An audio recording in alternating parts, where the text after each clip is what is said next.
안녕하세요. 자, 오늘 미술 수업을 시작해 보도록 할게요. 우리 1반이랑 2반은 미술 수업을 했었는데 3반이 수업을 안 해서 다시 한번 약간 1반, 2반을 복습을 한다. 수업 때 제대로 못 들었던 거 다시 듣는다고 생각하고 수업을 들으면 되고요. 3반 친구들은 집중해서 잘 들으면 좋을 것 같아요. 우선 3학년 2학기 수행평가 안내해 줄게요.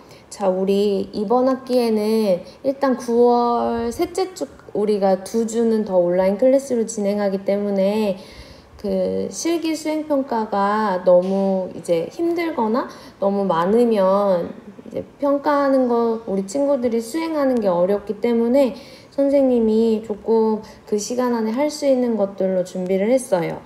우리가 2학년 때 그 수채화나 아크릴화 이런 것들 통해서 서양의 매체를 공부했었고, 그리고 이제 수묵화나 수묵채색화를 통해서 동양의 매체를 공부를 했었어요.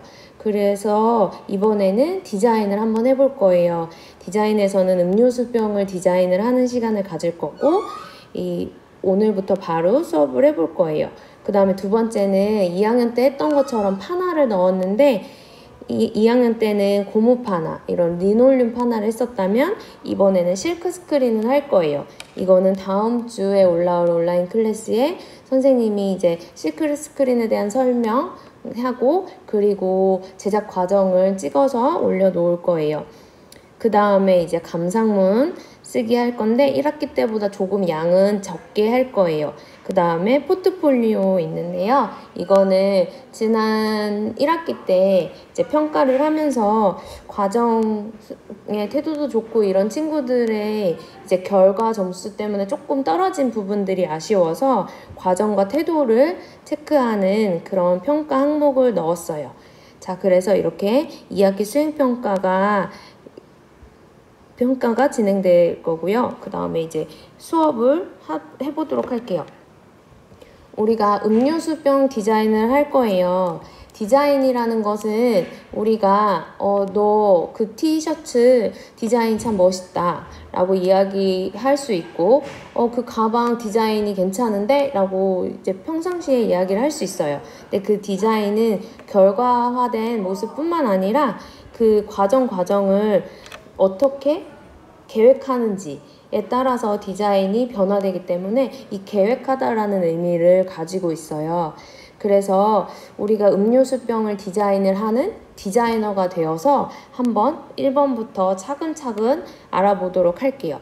우리가 음료수병을 딱 디자인을 해라고 할 때 무엇부터 해야 되는지 좀 막막할 수 있어요. 그럴 때는 이제 첫 번째는 내가 그 음료수 병에 담긴 그 음료가 무엇인지부터 결정을 해야 해요. 그래서 첫 번째는 물일까 아니면 과일 주스일까 탄산일까 우유일까 이러한 등등의 뭐 어린이용 그런 과일향 주스도 있는 것처럼 어른이 먹는 그 우리 청소년들은 좀 싫어하는 뭐 헛개나무 차 뭐 이런 것들이 있잖아요. 그런 것들 다양한 종류가 있는데 이런 종류를 하나를 결정을 해보는 거예요. 나는 물을 음료수병 디자인에 넣을 거야 라고 할 수도 있어요. 자, 그럼 두 번째는 타깃층이 필요해요. 타깃은 이제 목표물 뭐 이런 것을 의미하는데 누구를 위한 디자인을 할 것인지예요. 그래서 어린이를 위한 것인지 청소년을 위한 것인지 아니면 성인을 위한 것인지 아니면 모두를 위한 뭐 남녀노소를 떠나서 다 원하는 거 이런 것들을 정할 수가 있어요. 그러면 이거에 따라서 디자인이 어떻게 변하는지를 한번 예를 들어볼게요. 예를 들어서 어린이가 타깃층인 디자인에서는 일단 어린이는 작기 때문에 큰 컵에 음료를 들 수가 없어요. 그래서 기본적인 사이즈보다는 조금 작은 크기의 그러한 형태를 가져야 되는 것도 있고 그리고 아이들은 조금 화려한 걸 좋아해요. 귀엽고 아기자기하고 그런 만화 캐릭터들 이런 것들이 어린이들의 흥미를 좀 이끌 수가 있어요. 그래서 뭐 뽀로로라든지 타요라든지 이러한 캐릭터들을 이제 라벨이나 디자인에 첨가할 수 있기 때문에 이제 타깃층에 따라 이제 디자인이 변화되죠. 그 다음에 이제 우리 같은 청소년, 우리 학생들 같은 청소년들은 유행에 민감할 수 있어요. 그래서 그런 유행을 담고 있는 그러한 디자인이 나올 수도 있고, 성인은 건강을 되게 중시해요. 그래서 건강 음료 이런 것들로 인해서 이제 목표가 조금씩 달라지겠죠. 자, 그러면 세 번째 형태를 알아보도록 할게요. 음료수병 디자인을 형태를 보기 전에 일단 이미지로 어떠한 게 있는지 찾아보도록 할게요. 자, 음료수 보면 이러한 형태의 과일 음료는 많이 봤던 것 같아요. 그죠? 원형의 플라스틱으로 된, 그 다음에 이거는 코카콜라 유리병의 형태의 이제 곡선의 유선형의 형태를 갖고 있죠. 그리고 또 이거는 볼링 핀의 형태예요. 겉표면이 이렇게 독특해요. 나무를 깎아 만들었대요. 이거는 참 기존에 있던 플라스틱이나 이런 것보단 다르죠. 그 다음에 이거는 전구의 형태예요. 조금 독특한 모양을 띠고 있어요. 그리고 이거는 덤벨이라고 하고 있어요. 덤벨의 형태를 갖고 있는 이러한 음료수병이에요. 이걸 먹으면 딱 보기에도 그렇지만 건강해질 것 같은, 힘이 세질 것 같은 그런 모습이에요. 그리고 우리가 일반적으로 알고 있는 캔, 이렇게 다양한 음료병의 형태를 알아봤어요. 그러면 내가 어떠한 기형으로 디자인을 할지 생각을 한번 해봐야 돼요. 내가 그림을 그리는 거에 조금 어렵다 싶으면 단순한 형태를 갖추면 돼요. 그 대신 라벨을 조금 더 화려하게 해주면 되죠. 여기서 말하는 라벨이 무엇이냐면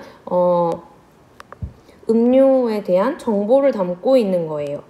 자, 아까 여기 보면 오란시가 있어요. 오란시라는 큰 글씨 위에 여기에 비타민C라고 써있죠. 아, 이 음료는 비타민C가 있나 보다. 그리고 파인애플 맛이에요. 우리가 이 캔에 이러한 설명이 없을 때는 그림으로 파인애플이 그려져 있긴 하지만 확 빨리 알아볼 수가 없을 수도 있어요. 그렇지만 이런 글씨, 레터링을 토대로 정보를 빨리 알아차릴 수가 있어요. 알아차려서 이거 파인애플 맛이네, 나 이거 사야지 하면서 빠르게 구매를 할 수가 있죠. 그러한 것이 이제 디자인의 역할이잖아요. 그래서 이러한 것들이 라벨이에요. 그럼 레터링은 비타민C, 오란C, 파인애플이라고 써있는 게 이 라벨의 레터링이라면, 라벨에는 이미지도 포함하고 있어요. 그럼 이미지가 여기에는 파인애플이 있고요. 여기는 오렌지 모양이 있고요. 여기는 레몬의 형태가 있어요. 그러면 꼭 레터링은 이미지와 함께 있어야지 이 음료에 대해서 정확하게 더 부각이 되고 사람들의 시선을 사로잡게 돼요. 그래서 구매까지 이어지게 되는 거죠. 우리가 이게 디자인을 아름답게 하는 이유는 구매까지 이어지게 하기 위해서잖아요. 많이 팔리기 위해서. 그래서 우리가 형태를 볼 때는 기형과 라벨이 있는데, 기형은 일반적인 형태도 있지만 덤벨의 형태와 같이 독특한 것도 있다 라고 알 수 있어요. 그리고 라벨에는 이렇게 글씨, 레터링이 꼭 들어가야 되고 이 글씨를 보조하는 이미지가 함께 들어가 줘야 돼요. 자, 이 글씨에는 꼭 상표가 있어야 돼요. 이 음료의 이름을 알아야지 음료를 선택하고, 그리고 음료가 이제 만약에 필요했을 때 이 음료 어디 있어요? 라고 말을 할 때 오란씨 어디 있나요? 아침 햇살 어디 있나요? 이렇게 물을 수가 있잖아요. 반드시 상표, 브랜드의 이름을 갖고 있어야 돼요. 알겠죠? 여기까지 어렵지 않을 거예요. 디자이너가 되는 거예요, 우리 학생들은. 그래서 음료수병을 디자인하는 디자이너인데, 내가 어떠한 음료수를 개발할지, 그 음료수병을 어떠한 것을 개발할지를 한번 생각을 해보면 돼요. 나는 과일 주스를 개발해서 그 과일 주스와 어울리는 그런 형태를 디자인을 할 거야. 그러면 타깃층은 모두가 좋아하는 과일 주스인데 청소년과 성인들이 주로 구매를 할 수 있는 그런 과일 주스고, 그 기형은 플라스틱으로 할지 유리로 할지 아니면 캔으로 할지 이런 것들을 고려해야 되고, 환경 문제가 대두되니까 플라스틱보다는 조금 더 재활용을 더욱더 할 수 있는 유리가 낫지 않을까? 그럼 유리를 안전하게 하기 위해서 어떻게 해야 되지? 이런 식으로 조금 우리 친구들이 이번에는 창의적으로 생각해보는 시간이 필요해요. 디자인은 우리 모두를 위한 디자인이어야 되고, 어떠한 것을 오염시키거나 어떠한 것을 방해하는 것은 그 올바른 디자인이 아니거든요. 그래서 자신의 그런 내면적인 그런 창조적인 능력을 마음껏 발휘해서, 이걸 실제로 만들 거는 아니고 우리는 디자인만 해서 색연필로 채색만 할 거기 때문에 마음껏 표현해주면 돼요. 그래서 창의력이 넘치는 그런 디자인을 구상 한번 해보도록 하세요. 그래서 기형이 색다를 수도 있고 라벨이 색다를 수도 있고, 이러한 것들을 우리가 디자인 한번 해보도록 할 거예요. 그래서 우리가 1, 2반 학생들은 어느 정도 채색한 친구들도 있지만, 그 채색이 아이디어 스케치 채색 정도인 친구들이 대부분이에요. 그래서 나눠준 종이에 아이디어 스케치가 끝나서 채색까지 검사를 맡고 있는 친구들, 이제는 종이를 꺼내서 자기가 그 아이디어 스케치대로 조금 더 크게 그리는 시간을 다음 차시에 가질 거고요. 3반 친구들은 선생님이 나눠준 그 A4 사이즈의 흰 도화지가 있어요. 흰 도화지를 꺼내서 연필과 지우개를 준비해서 4차시 수업을 한번 준비해 보도록 할게요. 자, 그럼 3차시는 이렇게 마치도록 할게요.